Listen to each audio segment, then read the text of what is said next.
देवी सर्वभूतेषु शक्तिरूपेण संस्थिता। नमस्तस्यै नमस्तस्यै नमस्तस्यै नमो नमः। आप सभी भक्तजनों को जय माता की। नवरात्रि एक हिंदू त्योहार है जो देश में 2 बार मनाया जाता है। चैत्र के महीने यानी मार्च और अप्रैल को चैत्र नवरात्रि और शरद नवरात्रि जो अक्टूबर और नवंबर में आते हैं। नवरात्रि का अर्थ है 9 रात्रि या 9 रातें। यह एक ऐसा त्योहार है जो 9 दिन तक चलता है।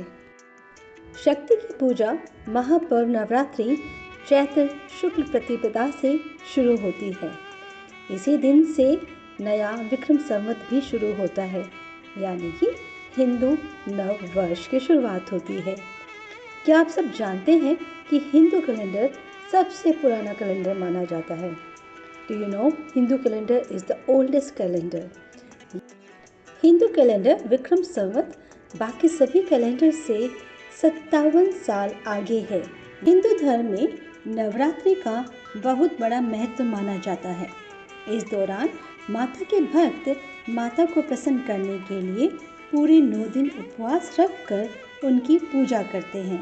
नवरात्रि के व्रत में जौ बोने की परंपरा बताई जाती है, लेकिन क्या आप जानते हैं आखिर नवरात्रि में माँ दुर्गा की पूजा और उपवास के दौरान जौ क्यों बोया जाता है? आइए जानते हैं जौ बोने का सही तरीका और जौ बोने का धार्मिक।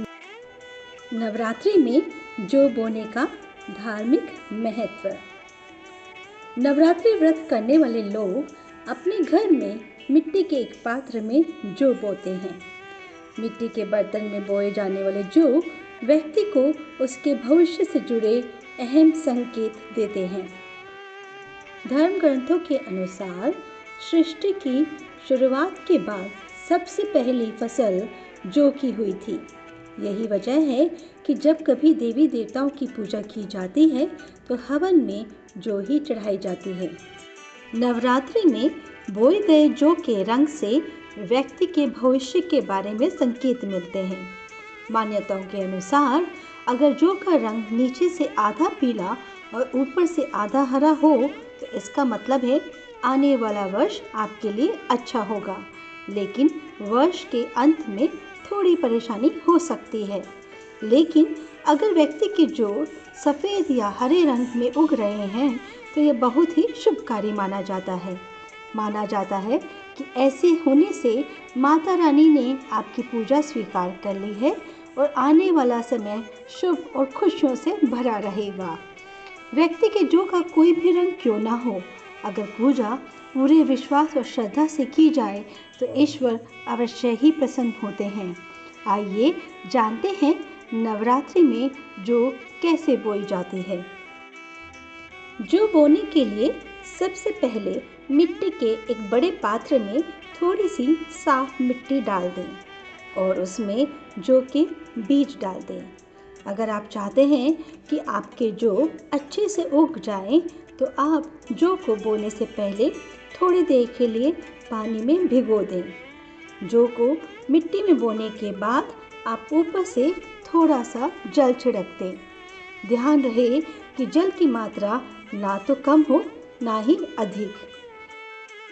आप चाहें तो इसी मिट्टी के पात्र में कलश की स्थापना कर सकते हैं।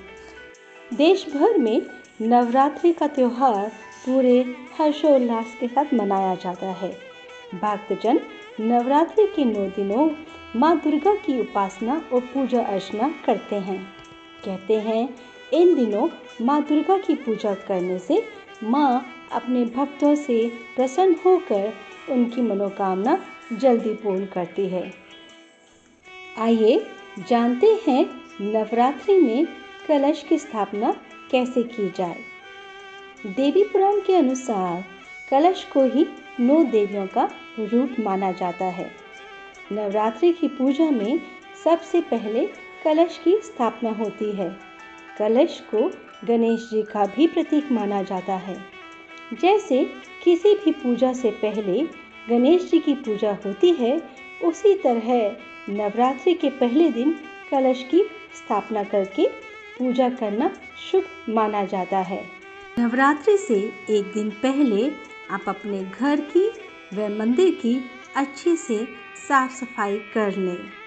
फिर चैत्र प्रतिपदा के दिन सुबह जल्दी उठकर नहाकर कलश की स्थापना करें। अगर आपको मुहूर्त का समय नहीं पता तो आप सुबह नहा धोकर घट की स्थापना 3 पहर तक के समय तक कर सकते हैं। कलश की स्थापना कभी भी संध्या, रात्रि या अमावस को नहीं करनी चाहिए। कलश की स्थापना कहाँ होनी चाहिए? कलश की स्थापना आप अपने घर के मंदिर के उत्तर दिशा या उत्तर पूर्व में कर सकते हैं, क्योंकि वास्तुशास्त्र के अनुसार उत्तर दिशा में जल का कलश रखने से माँ लक्ष्मी प्रसन्न होती हैं। इसके साथ ही उत्तर पूर्व में देवताओं का भी वास होता है। आइए जानते हैं नवरात्रि में स्थापना की सही विधि व क्या क्या सामग्री आपको कलश स्थापना के लिए चाहिए। आप सबसे पहले मिट्टी का एक पात्र लें, मिट्टी का कलश लें। आप चाहें तो मिट्टी के कलश के अलावा सोना, चांदी या स्टील का भी कलश ले सकते हैं।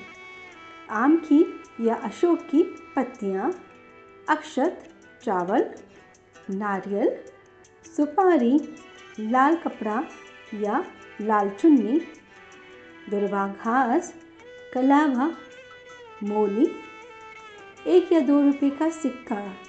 आप चाहें तो चांदी या सोने का सिक्का भी ले सकते हैं। इसके बाद कलश में थोड़ा पानी भर लें व इसमें थोड़ा गंगा जल मिला दें। जल में सुपारी, दुर्वा घास, अक्षत, 1 या 2 रुपये का सिक्का, अगर आप चाहें तो चांदी या सोने का सिक्का भी जल में डाल सकते हैं। इसके बाद कलश में 5 आम के पत्तों की एक टहनी रख दें। अगर आम के पत्ते नहीं मिलते हैं तो आप 5 अशोक के पत्ते भी रख सकते हैं। 5 पत्ते 5 तत्वों को दर्शाते हैं। इसके बाद एक नारियल लें और इस पर मोली बांध दें। मोली के साथ ही आप एक लाल कपड़ा या लाल चुन्नी भी लें और इसमें 1 रुपये या फिर चांदी और सोने का सिक्का रख दें। इस लाल कपड़े या चुन्नी को नारियल पर बांध दें। अब आपकी कलश स्थापना के लिए तैयार हो गया है। अब आप इस मंत्र का जाप करते हुए कलश को मिट्टी के बड़े पात्र में, जिसमें जौ के दाने बोने के लिए डाले हैं, उसमें कलश को नारियल सहित स्थापित कर दें।